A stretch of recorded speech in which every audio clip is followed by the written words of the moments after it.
ஏமா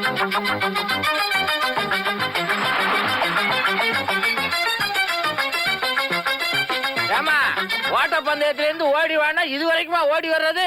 வர்ற வழியில ஒரு ஆட்டோவை பிடிச்சிட்டு வர்றது. முகூர்த்த நேரம் நெருங்குது, வா உள்ள. எப்ப என்ன மதிக்காம நீயே கல்யாணம் பண்ணிண்டியோ அப்பவே நீ செத்து போயிட்டே நான் முடிவு பண்ணிட்டேன். அப்படி எல்லாம் சொல்லாதீங்க. என்னமோ நடந்தது நடந்து போயிடுது. நம்ம பொண்ணு நன்னா இருக்கணும். அவளை ஆசீர்வாதம் பண்ணுங்கன்னா. பாய மூடுறீ மாமா. இனிமே சொந்த பந்தம்னு சொல்லிண்டு எந்த அனாதை இந்த வீட்டுக்குள்ள வரக்கூடாது.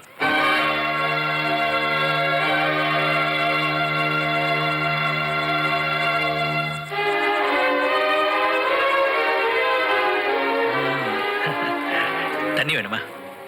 வேண்டாமா? என்ன ஒரு மாதிரி இருக்க? புரியுது புரியுது. என்ன விடு, நான் ஒரு அனாதை, எனக்கு யாரும் கிடையாது, கல்யாணத்துக்கு யாரும் வரல. ஆனா உனக்கு அப்படி இல்லைல்ல, அப்பா அம்மா இருந்தும் கல்யாணத்துக்கு வந்து உன்னை ஆசீர்வாதம் பண்ணலங்கிற வருத்தம் தானே? இது பாரு, எப்பவும் இப்படியே இருந்துட்டு போறாங்க. நாளைக்கு அவங்களுக்கே ஒரு குழந்தை, நமக்கே ஒரு குழந்தை பிறந்துருச்சுன்னு வச்சுக்கோ, அது கொஞ்சத்துக்கு அப்படி நம்ம கிட்ட வந்துட மாட்டாங்களா?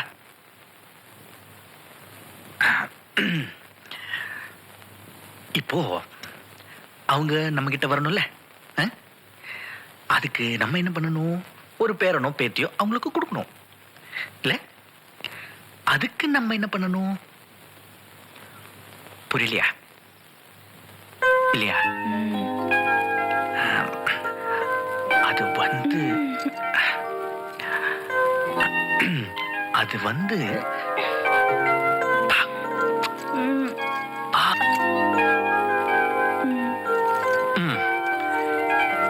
இன்னும் மூடு மாறலையா? ஓ, மூடு மாறத்துக்கு ஒரு ராஜா ராணி கதை சொல்லவா? எனக்கு ராஜா ராணி கதை கேட்கிற வயசு இல்ல. ஐயோ, இது புது கதை, சொல்றேன் கேளு. ஒரு ஊர்ல ஒரு ராஜா ராணி இருந்தாங்க. அவங்களுக்கு கல்யாணம் ஆனப்ப இந்த ராணிக்கு ராஜாவை பிடிக்கல. எப்பவும் பார்த்தாலும் உன்ன மாதிரி உம்முன்னு இருந்தாங்க. அப்போ பார்த்து இந்த ராஜா என்ன பண்ணாரு? ராணியை சிரிக்க வைக்கணுமே, அதனால தண்டோரை போட்டார். ஊரெல்லாம் தண்டோரை போட்டார். என் ராணியை சிரிக்க வைக்கிற ஆளுக்கு 1,00,000 பொன் பரிசு. அப்படி சிரிக்க வைக்க முடியல, தலையை சீவிடுவேன்னாரு. ஏகப்பட்ட பேர் வந்தாங்க. அந்த பொட்டியும் பேக் எடுத்துட்டு வாங்கல, சீக்கிரம் வா.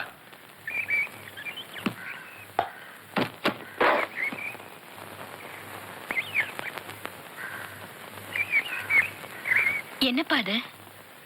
வீடு காலி பண்ணிட்டு எங்க போறீங்க?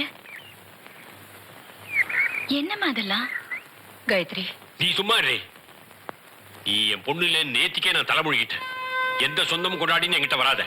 இப்போ என்ன நடந்து போச்சுன்னு இப்படி ஆத்திரப்படுறீங்க? காயத்ரி என்ன உயிருக்கு உயிரை நேசிக்கிறேன், அவளும் அப்படித்தான். கடைசி வரைக்கும் அவளை கண் கலங்காம நான் காப்பாத்துறேன். தயவு செஞ்சு நீங்க போயிடாதீங்க மாமா.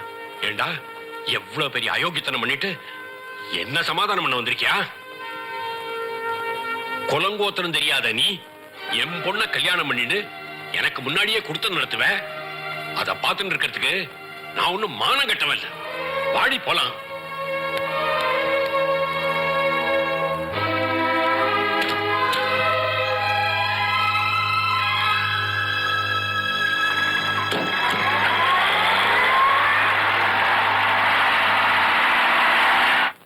Gayatri, காயு.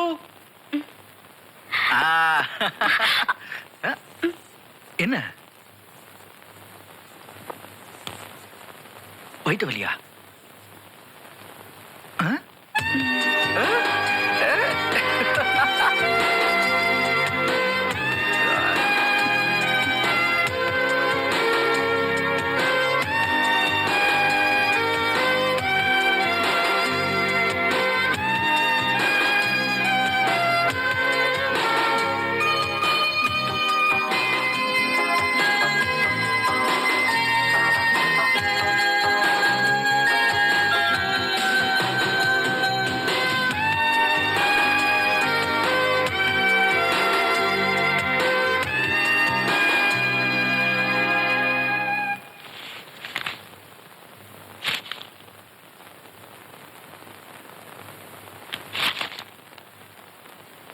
Mr. Pradeep, everything is normal. Delivery ஆக இன்னும் 4 நாள் கூட ஆகலாம். அதுக்குள்ள ஏன் அவசரப்பட்டு அழைச்சிட்டு வந்தீங்க? வீட்டுல கவனிச்சுக்க பெரியவங்க யாரும் இல்ல. டோன்ட் வரி, நாங்க கவனிச்சுக்கிறோம். உமா, காலையிலையும் சாயங்காலமும் வாக்கிங் போறது பெட்டர். சிரமமா இருந்தா கூட எப்படியாவது நடந்தீங்கன்னா உங்க உடம்புக்கு நல்லது. Yes doctor. வரேன். தேங்க்யூ. தருணிங்க வா. பாருங்க குழந்தை முகம் எப்படி வாடி போயிருக்குன்னு. என்ன இப்பவே ஹாஸ்பிடல்ல உட்கார வச்சிட்டீங்களே, நான் வீட்ல இருந்திருப்பேன்ல. அது சரி, வீட்டுல உன்னை கவனிச்சுக்க ஆளே இல்ல. நான் இல்லாதப்ப வலி வந்துச்சுன்னா அதுக்கு இந்த ஹாஸ்பிட்டல் பெட்டர். டாக்டர் சொன்னார்ல, மார்னிங் அண்ட் ஈவினிங் கண்டிப்பா வாக்கிங் போகணும். ஐயோ, இது எனக்கு முதல் குழந்தையா? வாக்கிங்ல நான் போய்க்கிறேன். ஐயோ, தனியா போயிடாத. எவ்வளவு வேலை இருந்தாலும் ஆபீஸ்ல இருந்து நான் வந்து உன்னை வாக்கிங் கூட்டு போறேன். ஓகே? சரி. அம்மாக்கு டாடா சொல்லு. அப்பாவை படுத்தாதடா. டாடா. டாடா. Bye. குழந்தைய பாத்துக்கங்க.